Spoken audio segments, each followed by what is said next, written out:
Hi everybody, this is MaDonna, and we are still working on our quilts from our Alex Anderson book. And if this is the first time you're joining me, we are doing a little sew along, quilt along, whatever you want to call it. It is tips and tricks and things that I have found work for me. Not everything that I say today you're going to agree with, and that's okay. I am not the quilt police. I will not judge your quilt when you come in. We're all here to do the same thing. Make a blanket for somebody we love. So today I am working on the 9-patch variation book. It is out of the Alex Anderson Start Quilting book. And it is, the quilt that we're working on is called her sampler quilt. So it's the sampler quilt that we're working on. Today is the 9-patch variation, which in this photo, it's actually these 2 blocks up here in the top corner. They are rather easy once you know how to do a 9-patch block.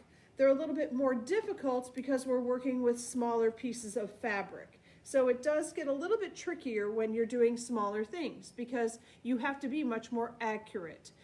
If your 1/4 of an inch isn't a scant 1/4 of an inch and you multiply that by more seams in this block, it's going to show up. So in the instructions, it says today to cut a strip 1.5 by 42. That's actually way too much fabric for what we need. We're only doing 2 blocks, so we don't need nearly that much. So I have taken my 2 fabrics that I'm going to use for my first block, and I have cut 18-inch strips. So these are 1.5 by 18. And then for the second block, I've chose 2 other fabrics, and those are 1.5 by 18. So those will be making up our small little 9 patches in the corner. So from my fabric, I have a light and a dark, each 1.5 by 18, and then I've got a dark center and 4 corresponding pieces, and those are cut at 2.5. So 1.5 by 18, 2.5 by 2.5, and 4 2.5 by 2.5. So I'm going to start with my first block, and these pieces then get subcut into 1.5-inch squares. So subcut means I'm taking the original piece and I'm going to cut it into a new shape. So you can work with a double layer of fabric if you're comfortable. You just need to make sure you're very particular about how you lay them out so that they actually are together when you're cutting them. A trick for you to do is you can actually take these to the ironing board and give them a little bit of a press, and they'll stay joined a little bit better for you so that they're not shifting. I personally will cut 2, possibly 3 layers at a time. I don't go any thicker than that. When I get any thicker than that, I can feel like my blade is actually pushing it a little bit, even with a new blade. I don't want that top edge to be pushed out of shape. The other thing I do is I typically try to go to the smallest ruler I can for the job that I'm trying to complete. One more trick is I have these little bitty stickers. These are made by GE Designs. These are called ruler stickers, and they're great because they're little bitty arrows. And these arrows come in 3 different colors in the package. There's a turquoise, a purple, and a pink. And she's just come out with some new colors, but it doesn't really matter what colors you use, okay? So they're great little stickers because you can put them on your rulers so you know exactly where you need to be trimming for the next part that you're gonna cut. So this is a little bitty arrow, and I can put it, I know I have to cut it 1.5 inches, and this is especially true when you're using one of those rulers that has the 1/2 inch on it, and which one am I cutting today, so you don't have to keep spinning your ruler. I'm just going to put this at my 1.5 inch mark, and that way I can line up my sewing right to that line there, and I know that I'm going to be on point. So for little squares, it isn't so complicated, but sometimes when we're doing a 3 3/4 or a 5 5/8, where you're at that 5/8 mark, where it's a little bit more difficult to remember exactly where you're at, or you're repetitive cutting. We have the Doug Lico ruler that's got a solid line on it. I love to use it then to mark my solid line. Otherwise, I seem to have a tendency to just go past it. So I'm going to be cutting at the 1.5 inch mark, my double layer of fabric here. I highly recommend when you cut to stand up. When you're sitting down, it's hard to get your body right in front of it. So we have a tendency to be cutting into our ruler, and we've talked about that. Remember to line your hip up with your ruler. The other thing when you're sitting is my shoulders have to lift up so high to be able to get the ruler there that I wind up nicking. So I'm going to stand up. I'm going to make sure that my fabrics are nicely lined up. And according to the instructions here, I need 8 of the dark and 8 of the light. So I'm going to cut 8 and 8. And I'm going to just keep going one right after another. Let's get that out of the way. And here's another thing I do. I line up so that I can see my tick marks really nicely, and I put my hand, especially when I'm doing something small like this, right on either side of it. A lot of us have a tendency to hold back here, and that's not putting very much pressure at the front end of that ruler. And I want to make sure that that's going to be stable underneath there. So my hand's going to go right here so that I'm putting even pressure all the way across that edge that I'm cutting. And I'm going to go ahead and cut. Now, when I move to the next one, I'm going to take a peek here and make sure that this hasn't shifted and that I still like the way that it's lining up. I'm going to go ahead, line up my 1 1/2, and make sure that I'm nice and square. I mean, I can see the whole block on that. And go ahead, pick up my cutter, and cut. And see where I'm standing? Nice and even. I don't have my hand up high. I've got it nice and low, and I'm just cutting right along my ruler. I'm not aiming towards my ruler at all. So that I've got 1, 2. Keep making sure you're straight. Line it up on a straight line here on the bottom. I always use my ruler for my measurements. I don't use my cutting mat. Straighten it out, make sure that we're straight, and go ahead.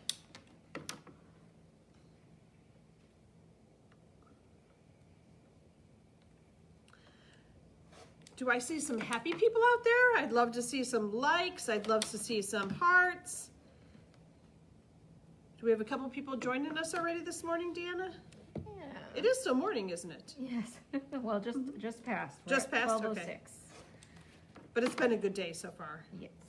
Okay, how many do I have cut so far? Okay, so I am at 1, 2, 3, 4, 5, 6. I need 2 more. Okay, make sure you're nice and even. Everything looks great. My line right here where my 2 fabrics are butting together are perfect. 1 1/2 again.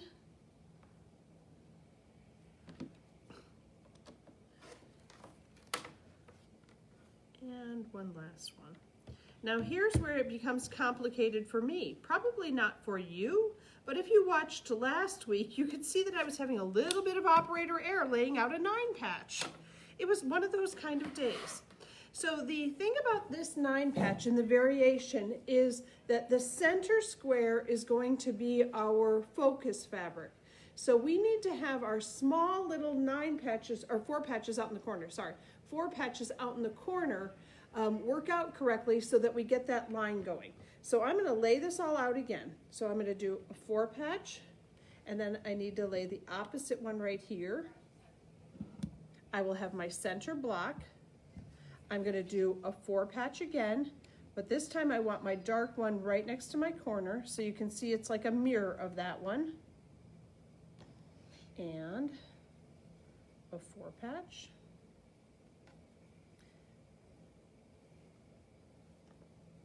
Now, could I have strip pieced this? Absolutely. I almost blew it. I was coming up with my own pattern again. Ladies, you have to watch me. Here and here.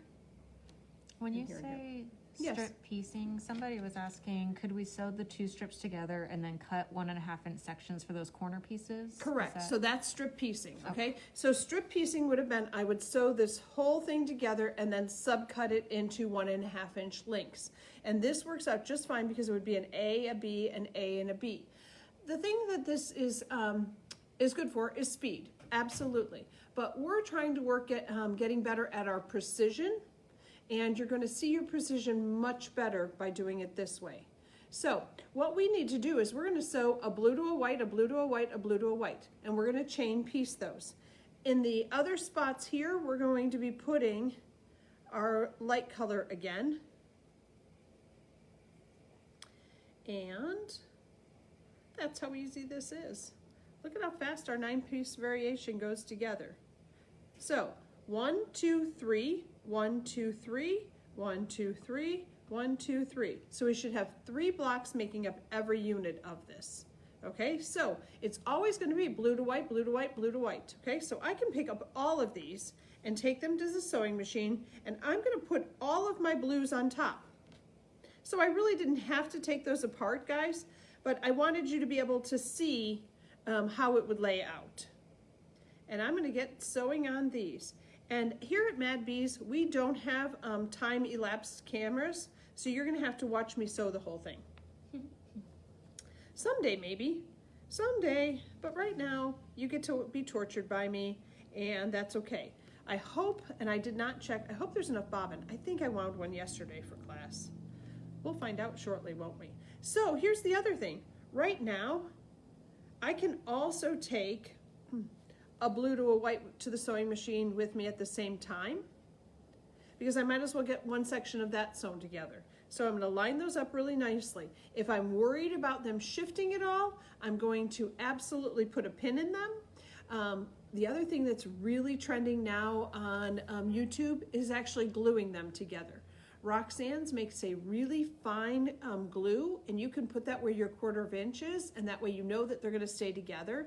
You draw a line with it, little bitty dots, glue it in place, and then sew it. If I was working with something super fussy, I would do that, but for this project, I'm not so concerned about it. So I'm going to head over to the sewing machine. Again, I'm going to measure a scant 1/4 inch. And I'm going to make sure that my needle's in the down position. So needle in the down position, scant 1/4 inch, which means on my tape here, I can see the actual black on the tape. I don't want to cover that up at all. And foot control. So let's talk about your foot control a minute, since I have your attention. I am trying to work with, and I'm not trying, I do, sew the majority of the time that I can with my left foot. The reason for that is that when I sew with my left foot, my body posture is so much better. If I sew with my right foot, I'm going to scooch this over, we have a tendency to lean. Okay, our body shifts with us. When we sew with our left foot, and it'll take you a day to get used to it, but you will, you have a tendency to sit up straighter. I want you to watch how your shoulders are. If you look at me right now, my shoulders are dropped. They're not up like this. My elbows do not need to be flapping in the breeze. If they're up in the air like that, your table is way too tall for you. So try to keep it low where you're at. Okay, so I'm just scooching those pieces around a little bit to get them in place, and I'm going to begin sewing this. Remember, we're going to stitch a couple stitches in between. Once it gets to that 1/4 inch, I'm going to throw my next piece up and underneath there. And the next one goes under. Make sure that you can still see your 1/4 inch. Remember that you do have to pick up your presser foot when you're putting that underneath. If, especially with these small pieces, if you just try to feed them in, lots of times your machine will have the tendency to give that a little bit of a push, and then that top piece winds up where it's going to be just a hair longer than the bottom piece. Sewing machine feet are designed to hold your fabric still.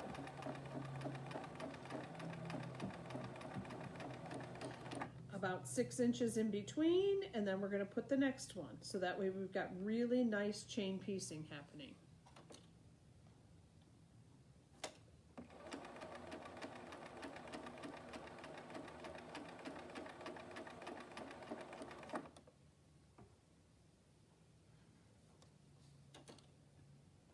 Any other questions, Deanna? Not so far. No, so far? Well, that's a good thing. Do. And do I sew faster than this? Not on little pieces. I want to make sure that they're staying nice and straight for me. On other things, yes, absolutely. If I've got a long seam that I'm sewing, I'll absolutely sew faster. But for things like this where I need to keep my precision, this is about the rate I go. And it always seems so funny when I make these blocks here in front of everybody, it doesn't seem to actually take all that long. How come it takes so much longer when I'm at home and the dogs are barking and the laundry needs to be moved and all of those things? So now I've got my chain. I'm gonna go over to the ironing board and wake up the iron.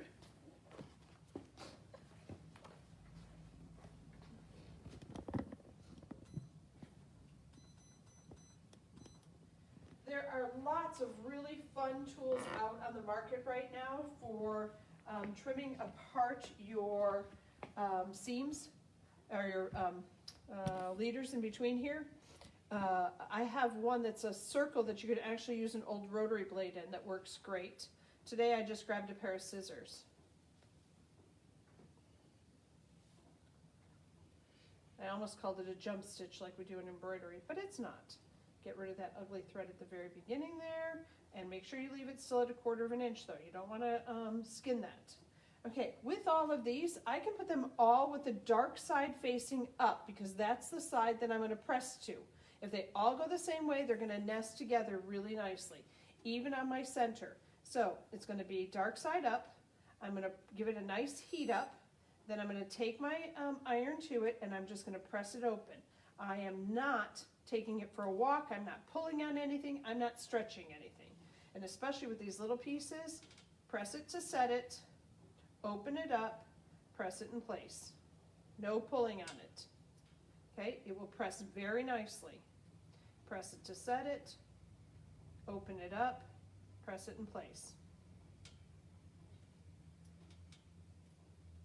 And I do like, and we're out of them right now, so I can't even show them to you.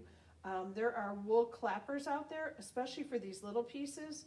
And the wool clapper has a wool edge on the top of it, and then it has a wood piece on it.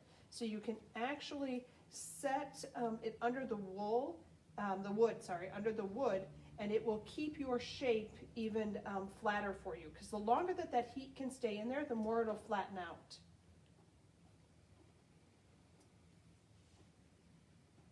Hey, behave yourself. I'm liking these fabrics more and more as I keep working with them. You know, it's always hard just picking out fabrics for your own projects.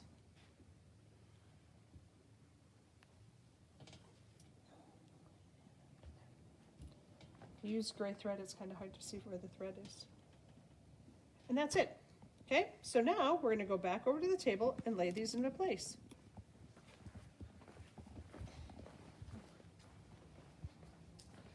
So we've got our center sewn because I cheated and did that right away. I'm going to do blue, blue. Maybe if I do it one step at a time, huh? Blue and blue. And here's the other pro. Right now, I can choose which one of these I want to be with my center. So like this one's got a little bit of a sun. I like that sun better, okay? And I'm going to go over here, blue and blue and blue. Oh, I actually think I picked good ones for that center. And blue. Now, when I pick up these little pairs here, these outside blocks, I'm going to nestle them together. And what I mean by that is these two seams kind of interlock to each other. So this one's going to push right inside of there. You should not feel a lump there at all. They sit right on top of each other when they go together. Many people will then stick a pin in here. I prefer not to because I feel like when I pull that pin out before it hits the needle that sometimes I can shift it. So I'm going to put that piece together and this piece together and this piece together.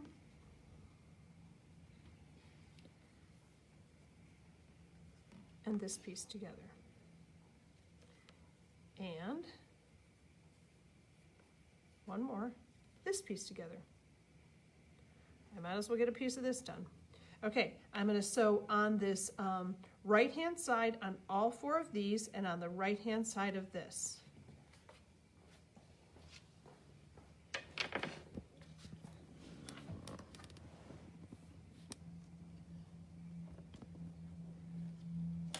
Remember to make sure that you can see your black line all the way. Try sewing with your left foot, sitting up nice and straight. And about 6 inches in between. nestled, tip to tip. Looks great.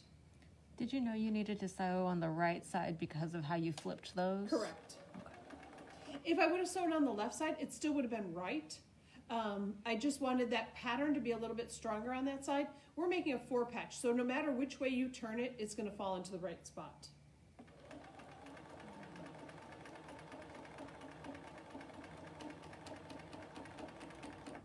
And if I would have pinned, I would have for sure known that. And that doesn't say, because you've all watched me, that I didn't make a mistake. One of them might be going the wrong way, but it's not the end of the world. If they nestle, they're all going to be a correct 4-patch though. Okay, if they nestle together, because we press them all to the blue, they're all going to fit. So if you end up with a seam on top of a seam, you've done something wrong. Correct. Cool. Correct. If you wind up with a lump there, something's not right.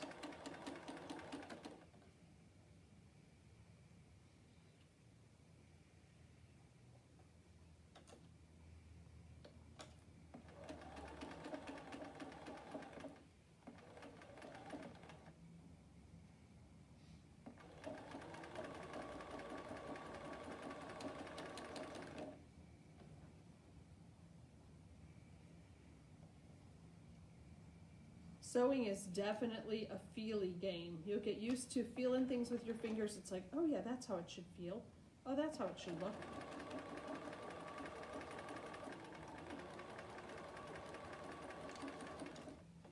But now we'll find out how good I did, okay? Okay, so again, I have a chain. And right now, when I pop this open, I should have a really nice looking 4-patch there. So I'm going to take this to the iron now, and I don't have a light or a dark to press it to. The new thing is to press this open. And that's what I'm going to do on these, is press them open. Okay, so I'm going to go to the ironing board, snip these apart, and press them open. I do have the one here that is my center. This is my center set. I want to make sure I press that to the dark.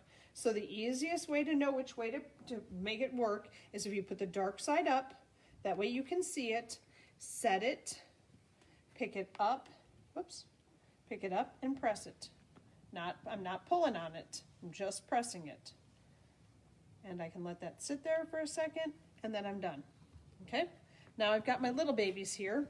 I'm going to set it first. I finger press that so it really wants to go that way. Set it first, pop it open. I can come here to my little seam stick, if you have one of those, put this right on top of that, lay this down and open it, and you can see how pretty my points are right there in the center. So we can see they all match up nice. And we're going to just hit that with the iron and press that open. My iron cord is caught. Okay, press that open. Once it's open like that, I'm going to turn it over and just give it a little press from the top also. So it's just going to help it to set it down. If it still wants to pump up like that, there's nothing that says I can't take this and just finger press it into that position. Just careful because it gets hot. And that's going to even help it to lay flat even a little bit nicer and still have that back look great. Hey, sit, boo-boo, sit. Okay, so press it, pop it open. Give it a little finger opening first. I can check my seams there, it looks great. Hit it with the iron. Turn it over, press it one more time, and it's done. Same again. I have a little bit long of a thread there, I don't like, but look at how nice of a twist that is on there. See how pretty that twist is? That is awesome because that's keeping all of that seam secured. And when you've got that little of a seam, we want that. So I'm going to trim to 1/4 inch, and that way it'll stay together for me so nicely. Oh, I got to set it first. I could tell it wasn't warm. Pop it open.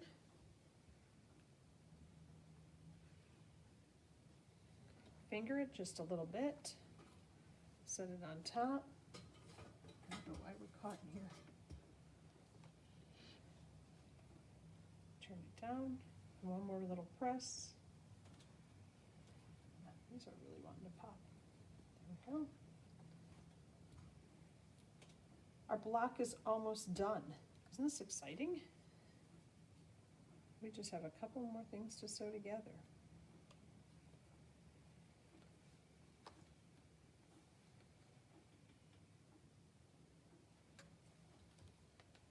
Okay, nice.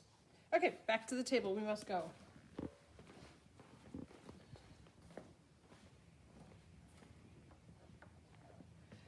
So right now I have my whole center strip done, and then I'm gonna relay out. So this can go this way, or it can go that way. So we know we've done it right.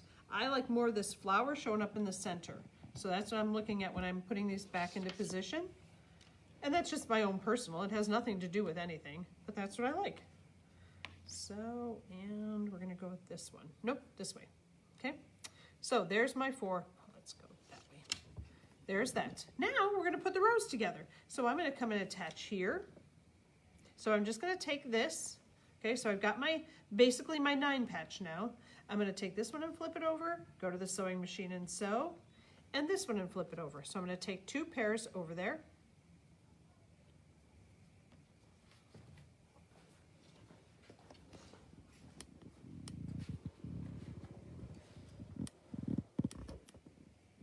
This little 4 patch should equal the 2.5-inch squares that you've made. If it's considerably smaller, you have sewn too heavy of a seam allowance. So you need to watch that. You might need to move your little line on your table over just a hair.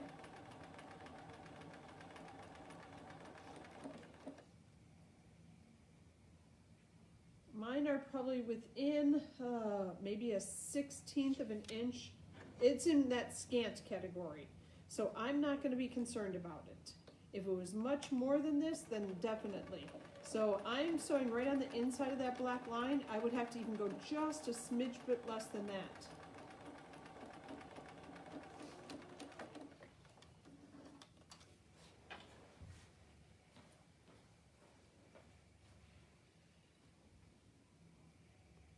Okay, so I want to show you something here. Let's go back to the table here, Deanna.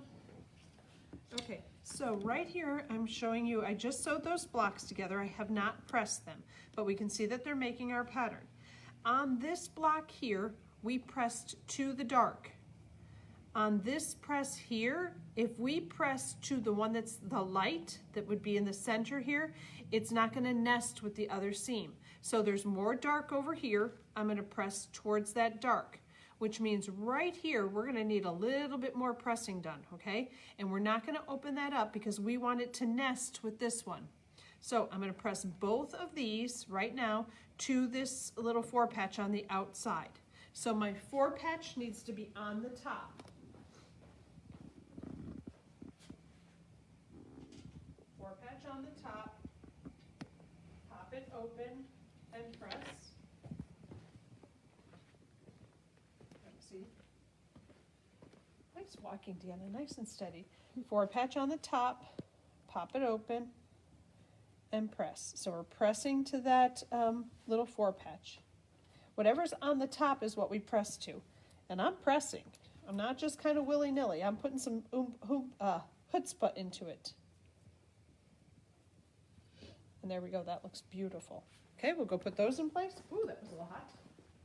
It's a hot one in the old town tonight. All the chutzpah. Chutzpah, yes. There and there.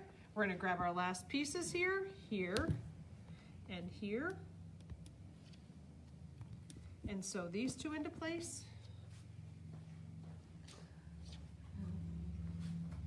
I have a question of Absolutely. What's the best way to make sure that tape is lined up with the needle on your machine? So that it's... The best way is to have somebody else do it. No, the best way is to actually put a ruler right there. So if we grab the ruler,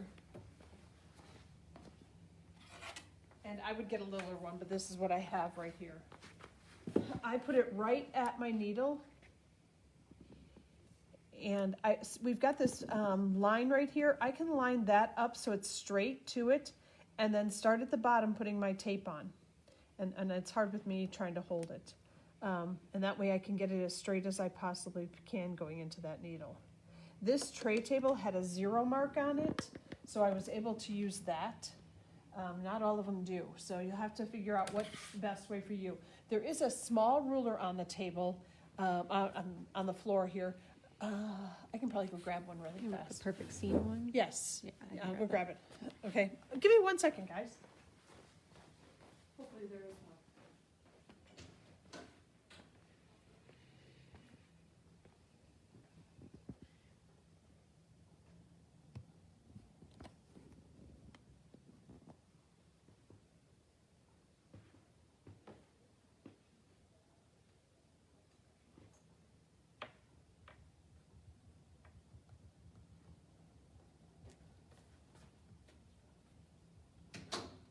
Okay, sorry about that, guys, but I was able to find it fast. Okay, this is called the Perfect Piecing Seam Guide. Right here on it, it has a hole. You actually put your needle, roll it down with your hand wheel right through that hole, and it gives you a 1/4 inch mark. You're able to then line the tape up right with it. It is sweet, okay? They run $7.35. The nice thing about this is every sewing machine is a little bit different. So once you own one of these, you can use it on your Husqvarna, you can use it on your Bernina, you can use it on your Brother, whatever machine you have. So that fits for every machine. And then you can line your tape up right after that. Good question. Okay, so I'm gonna back and sew this scant 1/4 inch.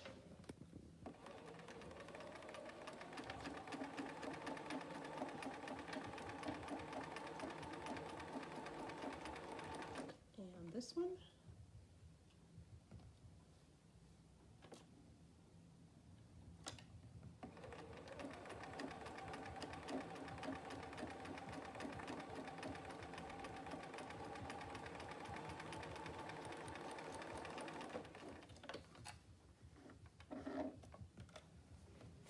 Press one more time.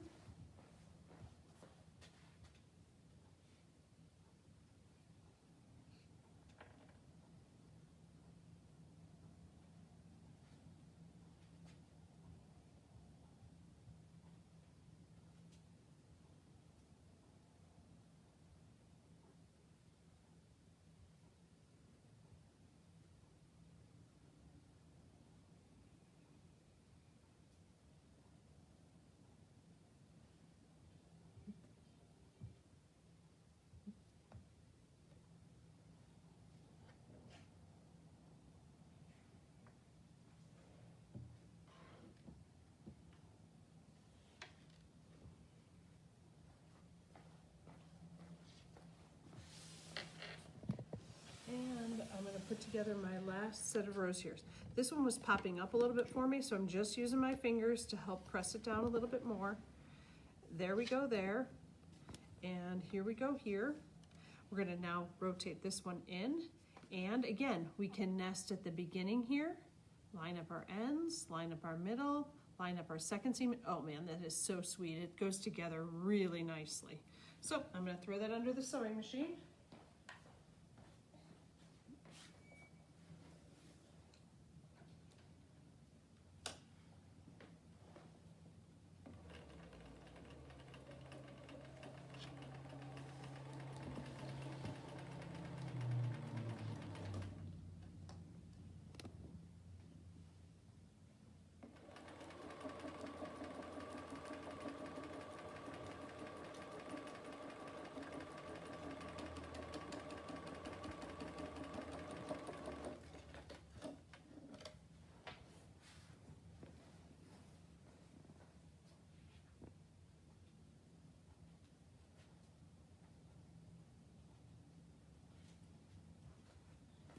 Okay, I am ready to press this. So this is the seam I just sewed.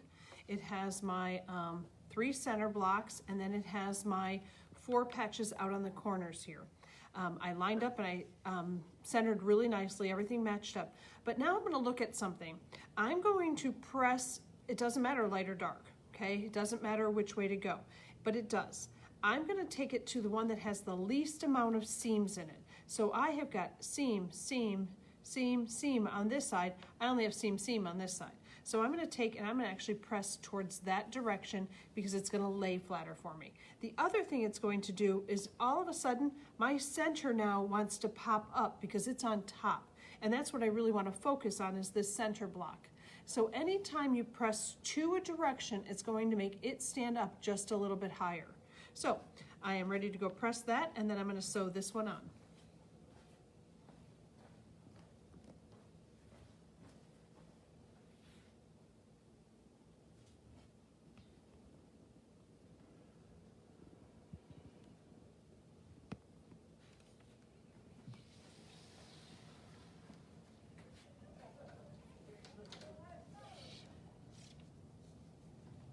Are they ready for class? Am I late? Okay, I've got one more seam to sew and then we'll be done. Because they want to be on Zoom next. So right now in the classroom, right after us today, we have Nebula, which is Susan teaching a class that is a Tula Pink pattern, Tula Pink fabrics in a pattern called Nebula. If I sew faster, then I can talk longer.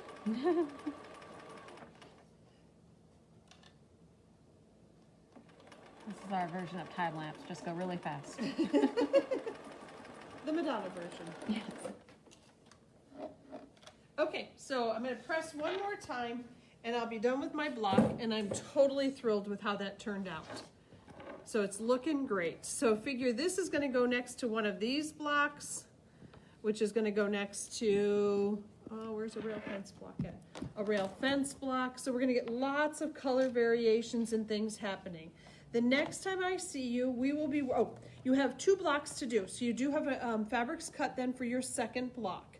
The next time I see you, we will be doing, from the book, we will be starting on the log cabin blocks, and we need to make 3 of those. So, any other questions?